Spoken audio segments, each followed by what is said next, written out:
For more on this, I'm joined on set by our international affairs editor, Philip Turle. Philip, first of all, what exactly are the French government's plans when it comes to pension reform? Well, the whole point here, Monty, is the government is saying at the moment we can afford to pay retirement pensions for everybody. There's no problem. But there is an increasing number of old people in France. And if we don't do something now, we won't be able to pay the same pension rates that we're paying at the moment. There are three choices really facing the French government. The first one was, well, either we can reduce the pension rate, pay people less money. Well, no one's going to accept that. We can either then increase taxes on people to keep the pensions at their same level, or we can make people work longer. There's a figure there, which is 13.5 billion euros. That's an annual deficit by 2030 if nothing is done to the pension system in France. Now, the new pension deal, what does that entail for workers in this country? Well, as we've been hearing, Emmanuel Macron's plan is to make people work longer. He says that people are living longer. The age rate it has increased, so people should be able to work another year or two to be qualified for a full pension. So the aim is to raise the retirement age from 62 to 64 from 2030. There will be a 43-year contribution period. That will remain unchanged in 2030. It will go up before that in about 2027. And the government's saying that 17.7 billion euros will be raised annually by 2030 to be able to pay for those pensions. So that's what this is all about. Now, it's gone down really badly amongst the French because they're already worried about rising inflation levels. They're already worried about the international situation with the war in Ukraine.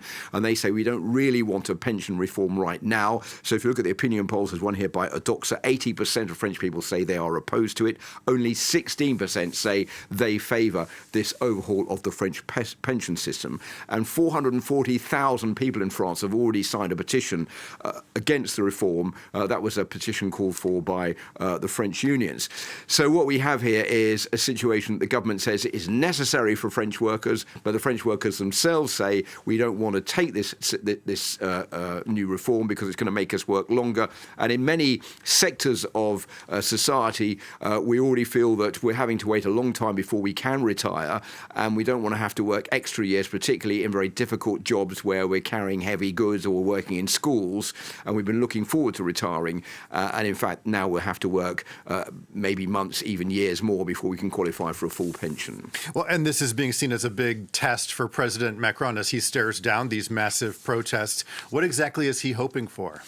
Well, I think there are several things the president is hoping for. The first one, he's certainly keeping his eye on what is going on today. The first thing is that he's going to be wondering how many people are going to turn out for these protests, because the estimate is if there are 1 million or more people turning out to protest in the streets of France today, that will be certainly a victory for a united union movement. It's pretty rare that all the unions come together as one to call for a joint strike movement. That's what's happening here. So that will be a victory for the unions over the government. If there are less than 1 million people out, the government can say, well, finally, it's been good for us because we haven't managed to be brought down by a very, very strong mobilisation of protesters.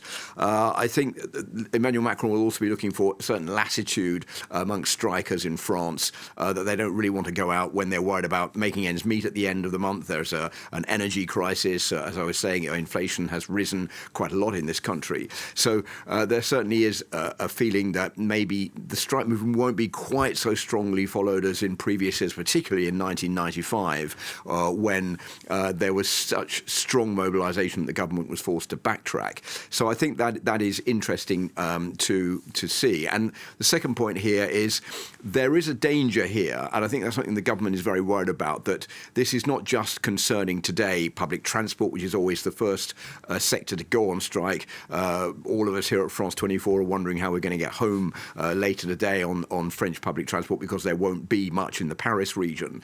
There are also strikes in schools, but how far will this go? Will this be a recurring strike, for example, and bring in the electricity supplies? Will this bring in oil refineries? That is also something that we don't know, and that is a question that the government is anxious to keep an eye on. That's right. We're trying to figure out how we're going to get home. International Affairs Editor Philip Turle. Philip, thanks as always.